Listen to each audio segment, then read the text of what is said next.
शुरू करेंगे exercise 1.2 question number 4 से। ये काफ़ी हद तक सिमिलर है क्वेश्चन नंबर 3 से। अगर आपने क्वेश्चन नंबर 3 नहीं देखा हुआ तो उसका लिंक मैं डिस्क्रिप्शन में शेयर कर देता हूँ। सबसे पहले हम पार्ट बी करेंगे, उसके बाद हम ए की तरफ मूव करेंगे। पार्ट बी में हमें एक मैट्रिक्स दिया हुआ है और सवाल में उसने बोला हो कि हमने ये सिस्टम सॉल्व करना है। सबसे पहला काम, जब भी हमारे पास इस तरह का कभी भी कोई सवाल आए तो हमने क्या करते हैं कि हम सबसे पहले इक्वेशन बना लेते हैं।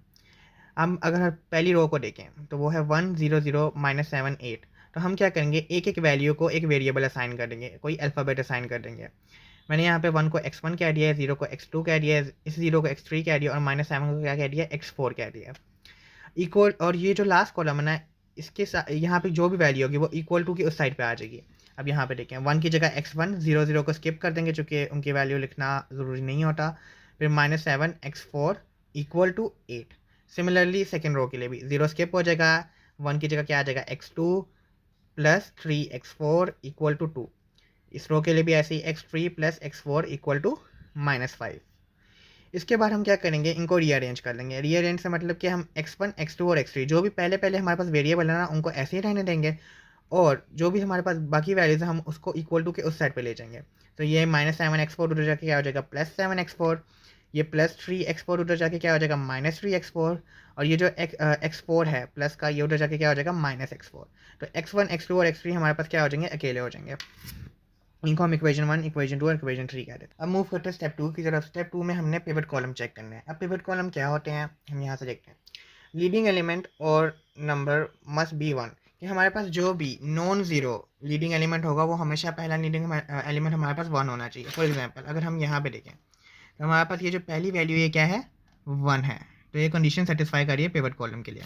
Then the leading number must move in a staircase form. Staircase form क्या होती है, स्टेयरकेस फॉर्म ऐसे होती है जैसे स्टेयर्स मूव करती हैं। अब हम यहाँ पे देखते हैं ये जो हमारा 1 है ये स्टेयरकेस फॉर्म में आगे मूव होना चाहिए। तो अगर हम यहाँ से स्टेयरकेस फॉर्म बनाएं तो ये देखें यहाँ पे हमारे पास 1 आ रहा है और क्या ये लीडिंग एलिमेंट है, हाँ ये लीडिंग एलिमेंट है। तो इससे जो पहले वैल्यू वो क्या है, 0 है। तो कोई भी नॉन ज़ीरो वैल्यू जो कि हमारे पास लीडिंग होगी वो हमारे पास 1 होनी चाहिए। नेक्स्ट हम अगेन चेक करते हैं क्या ये स्टेयरकेस फॉर्म में मूव कर रहा है, हाँ ये स्टेयरकेस फॉर्म में मूव कर रहा है। और क्या ये लीडिंग है, हाँ ये लीडिंग है, क्योंकि यहाँ पे भी आपके पास जो वैल्यूज़ है वो क्या है, 0 है। हालांकि है ये भी 1, लेकिन ये इस 1 के बाद आ रहा है और ये जो 1 है ये कोई नॉन ज़ीरो वैल्यू नहीं है, ये प्रॉपर इंटीजर है। इस वजह से मैं कहूँगा कि ये जो मेरे पास ये जो वैल्यू है ये हमारे पास लीडिंग एलिमेंट नहीं है। और मैं इस पूरे कॉलम को क्या कर लूँगा, एक हाईलाइट कर दूँगा और मैं कहूँगा ये जो मेरे पास कॉलम है ये पिवट कॉलम है, पिवट कॉलम नहीं है, इसके अंदर पिवट वैल्यू मिसिंग है। तो जब हमारे पास इस तरह का कोई कॉलम आता है जिसके अंदर पिवट वैल्यू मिसिंग होती है तो हम उसको एक नया वेरिएबल असाइन कर देते हैं। फॉर एग्जांपल अब मैं इस कॉलम की वैल्यू क्या है, हमारे पास x1, x2, x3, x4, मैंने इसको नाम क्या दिया होता है, x4। अब मैं इसको न्यू नाम दूंगा, मैं कुछ भी नाम दे सकता हूँ, STUAV, आपकी आपकी चॉइस है। मैंने यहाँ पे इसको T नाम दिया हुआ है।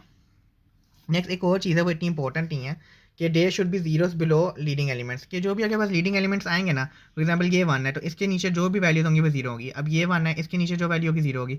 ये 1 है तो ये काउंट नहीं होगा क्योंकि इसके नीचे कोई वैल्यू नहीं है, यहाँ पे मैट्रिक्स खत्म हो रहा है। नेक्स्ट हमारे पास स्टेप 3 क्या है, suppose a new variable for missing pivot column. वही काम, x4 की जगह अब हम क्या लेट कर लेंगे, एक नया वेरिएबल लेट कर लेंगे। x4 की जगह मैंने कह दिया t। अब स्टेप 4 की तरफ मूव करते हैं। अब स्टेप 4 में हमने ये जो हमारे पास 3 इक्वेशन है ना, हमने बस इनको सॉल्व करना है। अब सबसे पहला काम हम देख रहे हैं x3 equal to -5 minus x4, equation 3। अब ये देखें x4 की जो वैल्यू मेरे पास यहाँ पे क्या है, t है। तो हम क्या करेंगे, ये x4 इक्वेशन 3 में पुट करवा देंगे। तो हमारे पास इक्वेशन 3 की नई वैल्यू क्या आएगी, x3 equal to -5 minus t। Similarly अगर हम x2 पर हैं, अब 2 माइनस 3 x4, इसमें भी x4 आ रहा है, x4 की वैल्यू क्या है, t। तो हम यहाँ पे भी x4 को इक्वेशन 2 के अंदर पुट कर देंगे, तो हो जाएगा 2 माइनस 3t।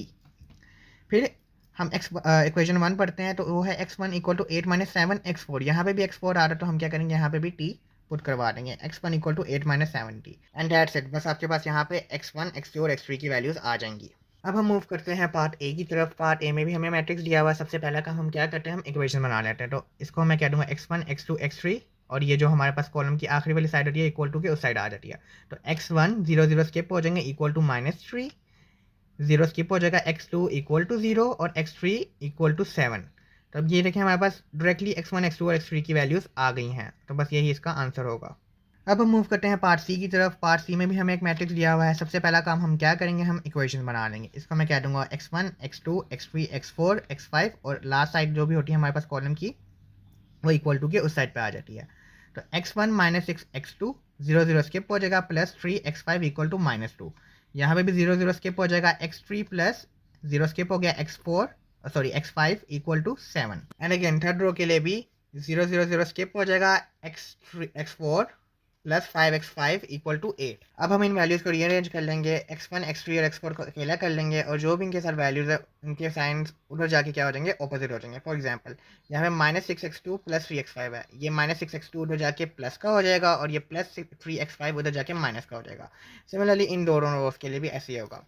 स्टेप 2 में हमने चेक करना है पिवट कॉलम के लिए वही चीज़ कि जो हमारे पास पहला नॉन जीरो लीडिंग एलिमेंट है वो क्या होना चाहिए, 1 होना चाहिए। तो हम यहाँ से देखते हैं क्या हमारे पास यहाँ पे 1 पड़ा हुआ है, जी हमारे पास पड़ा हुआ है, ओके।